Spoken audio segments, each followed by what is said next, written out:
Assalamualaikum warahmatullahi wabarakatuh. Kita lanjutkan materi kita di materi chapter terakhir. 3 pertemuan terakhir ini kita akan belajar menghitung tentang imbalan atau yang didapatkan karena PHK karyawan. Ya. Pengertian tentang PHK dan pengertian dasar ini sudah kita bahas sebelumnya. Nanti kita ulas sekilas saja, yaitu pengertian hubungan kerja, yaitu hak dan kewajiban antara pengusaha dengan pekerja itu berhenti. Ya. Baik. Nah, alasan-alasan PHK ada berbagai macam, karena perjanjian kerja waktu tertentunya habis, karena melakukan kesalahan, dan lain sebagainya sesuai dengan pasal yang ada, ya. Nah, ini kita ulas. Kemudian larangan-larangan. Ya, ini PHK ya itu tidak boleh atau dilarang menurut pasal 153 ayat 1 Undang-Undang Nomor 13 Tahun 2003. Ada beberapa macam ya, seperti karyawan sakit ya dengan keterangan dokter selama tidak melampaui 12 bulan secara terus-menerus, karena berhalangan karena menjalankan kewajiban negara ya, tugas negara, kemudian karena menjalankan ibadah, menikah, hamil, melahirkan, menyusui ya, ada keluarga inti yang menikah, kemudian karyawan mendirikan serikat buruh, melaporkan pengusaha yang bersalah, beda paham ya, sakit karena kecelakaan kerja ya, kemudian cacat karena kecelakaan kerja, itu juga tidak boleh di PHK. Kalau bisa dimutasi dulu ke tempat dia masih bisa bekerja. Nah, itu yang tidak boleh. Kemudian apa yang didapatkan saat karyawan di PHK? Yang pertama, karyawan itu mendapatkan sertifikat pengalaman kerja. Jadi dia dapatkan sertifikat pengalaman kerja. Yang kedua, dapat persetujuan bersama. Ya, jadi setuju bahwa kedua belah pihak antara perusahaan dan karyawan itu setuju untuk mengakhiri hubungan kerja. Yang ketiga, mendapatkan lampiran dari persetujuan bersama itu. Lampiran itu berupa perhitungan payroll. Nah, yang ketiga inilah yang akan kita bahas, kita pelajari mulai hari ini sampai ke 15 nanti. Nah, lampiran PB, lampiran persetujuan bersama itu meliputi apa saja? Yang pertama, gaji bulan berjalan, lembur bulan berjalan, uang operasional bulan berjalan, uang pesangon atau tentatif. Ini tentatif ya, uang pesangon, penghargaan masa kerja, penggantian hak, ada cuti tahunan, uang perumahan, uang pengobatan, dan uang pisah secara tentatif. Baik. Pasal-pasal yang mengatur tentang PHK itu banyak banget ya.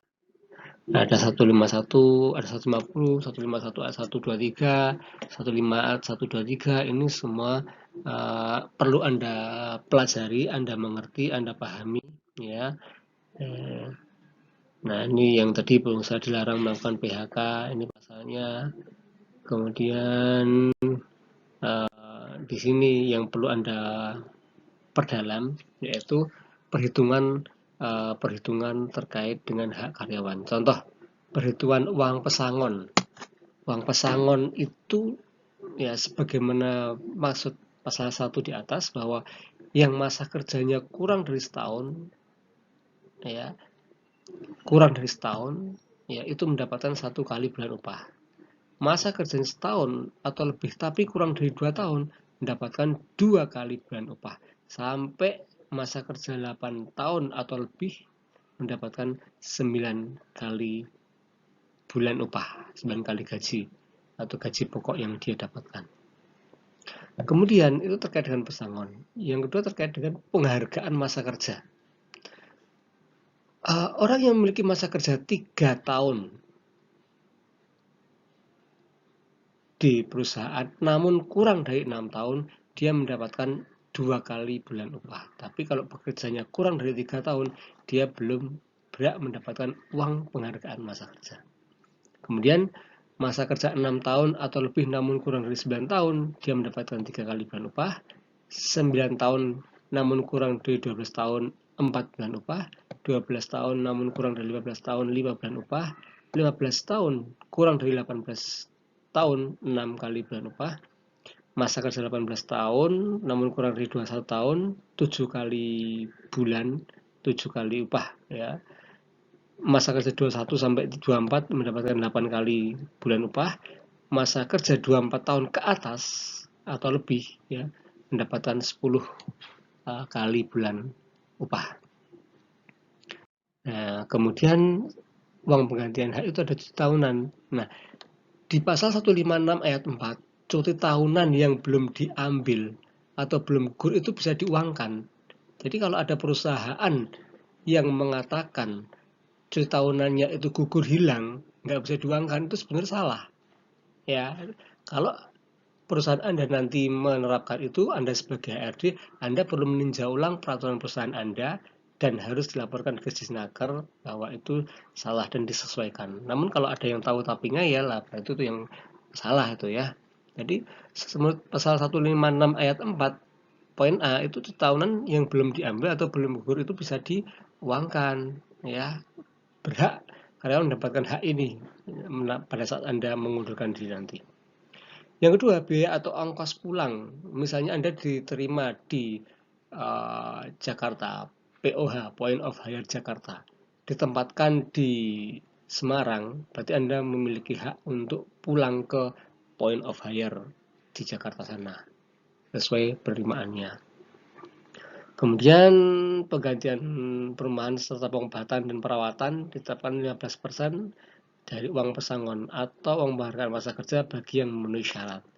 Hal lain yang ditetapkan dalam perjanjian kerja atau peraturan perusahaan atau PKB perjanjian kerja bersama. Jadi kalau di PP peraturan perusahaan atau PKB perjanjian kerja bersama ada pasal lain yang belum diatur di pemerintah, berarti nanti harus dipenuhi. Karena peraturan pemerintah ini adalah peraturan minimal. Jadi harus dipenuhi. Lebih boleh, kurang tidak boleh. Ya. Nah ini nanti kami pelajari ya yang pasal. Nah ini merupakan rangkuman ya, rangkuman dari yang tadi pasal-pasal tadi ya.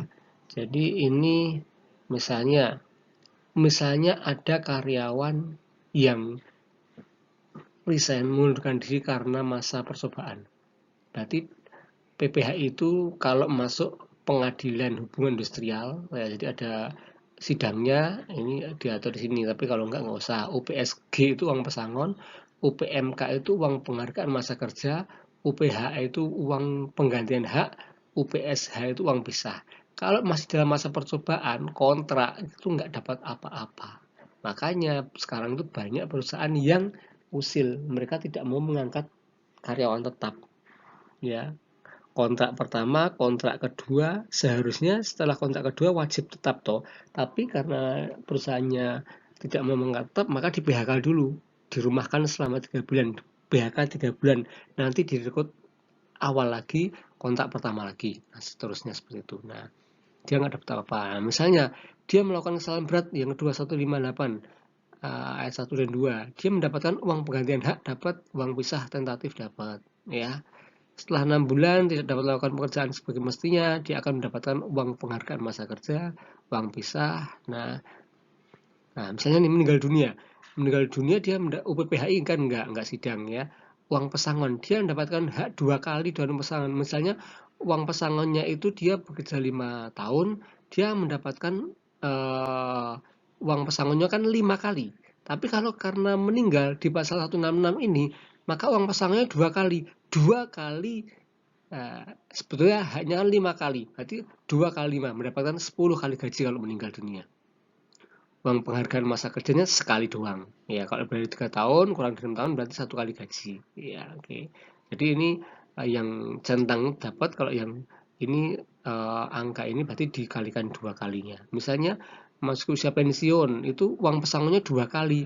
Misalnya dia mendapatkan 10 kali gaji uang pesangonnya, tapi karena rumusnya pasal 167 2 kali berarti 10 kali 2 berarti 20 kali gaji pokoknya dia.